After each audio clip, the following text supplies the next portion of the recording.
Top Lok Sabha से जीते हुए बीजेपी के उम्मीदवार परवीन खंडेलवाल जी मेरे साथ मौजूद हैं। सबसे पहले तो जीत की बहुत बहुत बधाई आपको। बहुत बहुत धन्यवाद। आपको भी धन्यवाद। आप सब लोगों ने, मीडिया ने इस पूरी जीत में बड़ा योगदान दिया है। जनता ने आपको समर्थन दिया।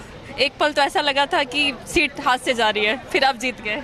मुझे कभी ऐसा नहीं लगा, क्योंकि मैं जब चुनाव प्रचार में गया 90 दिन, तो जिस प्रकार का समर्थन लोगों से मिला और जिस प्रकार से भाजपा के कार्यकर्ताओं ने अटूट मेहनत की है, और अगर मैं कहूँ तो मेहनत की पराकाष्ठा को उन्होंने छुआ है, तो उसमें कहीं एकमात्र संदेह नहीं था कि कहीं कोई चुनाव हमारे हाथ से निकल रहा है।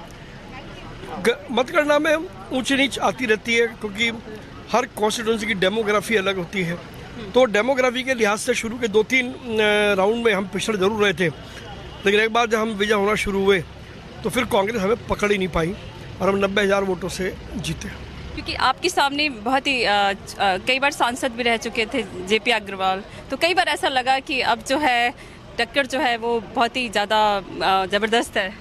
मुझे कभी नहीं लगा ऐसा, क्योंकि भारतीय जनता पार्टी के पास नेता है, नीति है, नेतृत्व है, कार्यकर्ताओं की एक लंबी श्रृंखला है। कांग्रेस के पास क्या है? ना नेता है, ना नीति है, ना नेतृत्व है, और कार्यकर्ता तो है ही नहीं। वो उधार में कार्यकर्ता मांग रहे थे आप पार्टी के लोगों से, तो कार्यकर्ता उनके पास भी नहीं थे, लिहाजा दोनों औंधे मुँह जा गिरे और दिल्ली में 7 सीटों पर भाजपा विजय हुई। अरविंद केजरीवाल भी आए थे, जेल का जवाब वोट से, लगातार इस तरह का कैंपेन भी उन्होंने किया, लेकिन काम नहीं आया। दिल्ली की जनता ने दिया उनको जवाब, और जो नैरेटिव वो सेट करने की कोशिश कर रहे थे कि जेल में रह कर के सहानुभूति बटोरने की, तो दिल्ली की जनता समझ गई है कि अरविंद केजरीवाल से बड़ा फ्रॉड दूसरा कोई नहीं है, और ये माकूल जवाब दिल्ली की जनता ने उनको दिया है। मुझे लगता है अरविंद केजरीवाल को और उनकी पार्टी को अब ये निर्णय करना चाहिए कि स्वस्थ राजनीति क्या होती है। अब तो आप सांसद बन चुके हैं, जनता ने आपको सपोर्ट इतना किया, अब काम क्या करेंगे, क्या क्या लक्ष्य है? देखिए, काम करने की एक लंबी श्रृंखला है। मैं आज केवल ये कह सकता हूँ कि मैंने जो वादे किए हैं, जो वचन दिए हैं, जो संकल्प लिए हैं, हम सब मिलकर के एक एक वादे को, वचन को, संकल्प को पूरा करेंगे। और उसमें आप ये समझ सकती हैं कि मैं एक व्यापारी हूँ, व्यापारी की ज़बान कभी झूठी नहीं होती।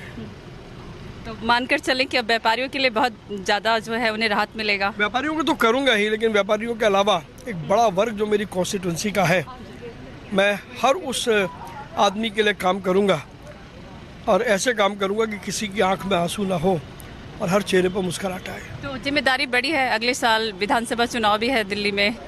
बिल्कुल जिम्मेदारी बड़ी है। मैंने अपने प्रचार में भी बार बार कहा कि हम सब लोग और भाजपा के लोग इतना काम करने वाले हैं कि आने वाले विधानसभा के चुनावों में मेरी कॉन्स्टिट्यूंसी में 10 विधानसभाएं हैं। तो हम इस बात के लिए वजिद हैं कि 10 की 10 विधानसभाओं में भारतीय जनता पार्टी के कार्यकर्ता विजयी हों और वो विधायक बने। बहुत बहुत शुक्रिया। तो आपने सुना परवीन खंडेलवाल को। आने वाले विधानसभा चुनाव की तैयारियों में ये सभी लोग लग जाएंगे। सर, दिल्ली से कैमरामैन नईम के साथ श्वेता गुप्ता।